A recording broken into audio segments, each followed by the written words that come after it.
All right, today we are diving deep into Atomic Habits by James Clear. And this isn't just going to be a summary. Think of it as a practical blueprint for actually rewiring your behavior. Let's just get straight to the biggest question that I think we all have. You know the feeling, right? We've all been there. You set this huge, exciting goal, you're super motivated for a week, maybe two, and then, poof, you're right back where you started. It's so frustrating.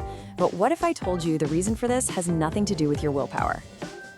This right here, this is the first major shift in thinking that Atomic Habits gives us.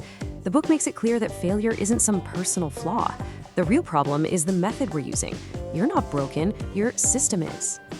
So what's the real difference between goals and systems? Well, think of a goal as the finish line, like, say, running a marathon. The system, on the other hand, is everything that actually gets you there. Your training schedule, what you eat, how you sleep, and that's the key, right? Winners and losers can have the exact same goal. It's the system that truly separates them. And the secret to building a winning system is, believe it or not, surprisingly small. It's not about these huge, dramatic overnight changes.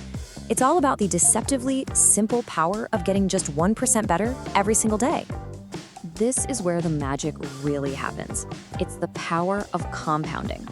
At first, a 1% improvement feels tiny. You barely even notice it.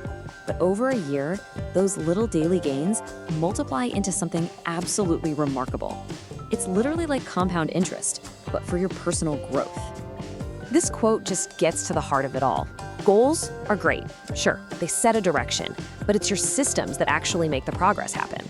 Think of your system like a safety net. It's what catches you and keeps you on track on those days when your motivation just isn't there. Okay, so we understand the power of systems. Now, let's dig into the first major mindset shift the book talks about. And honestly, this is a total game changer. It's about shifting our focus from what we want to do to who we want to become. This one simple question can unlock some truly lasting change. So instead of an outcome-based goal like, I want to lose 20 pounds, you focus on an identity. I want to become a healthy person. This isn't just playing with words. It completely reframes every single choice you make all day long.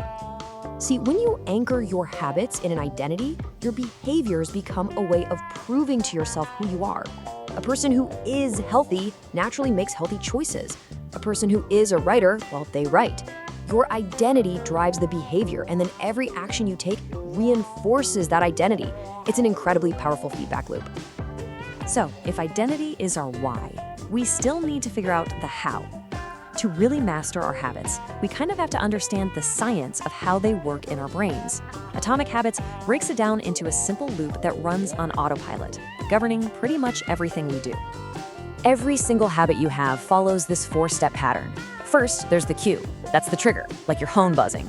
Then comes the craving, the motivation, your desire to know what the notification is. The response is the habit itself, picking up and checking your phone.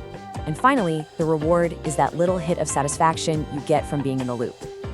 And here's the key. You don't break this loop by just fighting it with willpower. That's a losing battle. The smart move is to become the architect of this loop. You learn to engineer each of these 4 steps so they start working for you instead of against you. And that brings us to the most practical part of the whole book, the blueprint for taking control of that habit loop.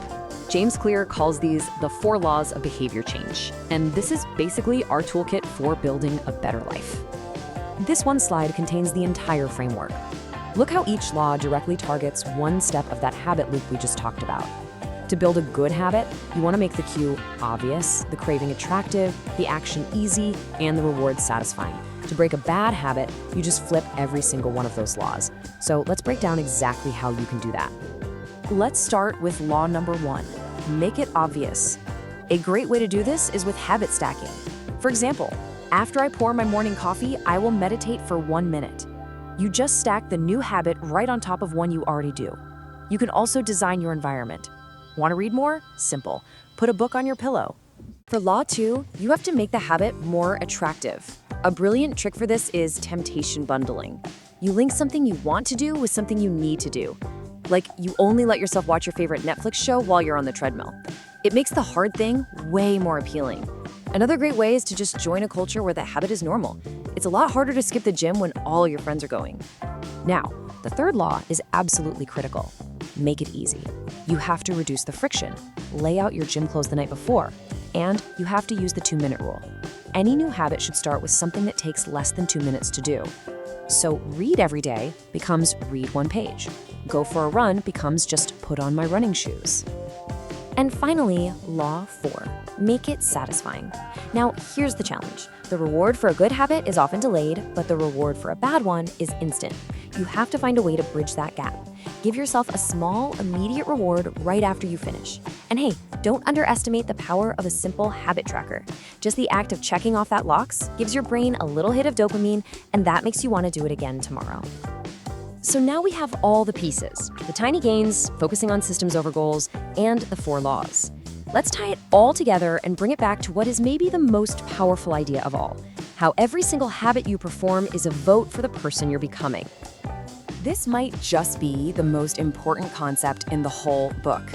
Every single time you perform a habit, good or bad, you are literally casting a vote for a certain identity. Going to the gym is a vote for, I'm a healthy person. Writing just 1 sentence is a vote for, I'm a writer. And remember, this is a 2-way street. Your small, consistent actions build up the evidence for your new identity. Then, once that identity really takes hold, the habits become almost effortless.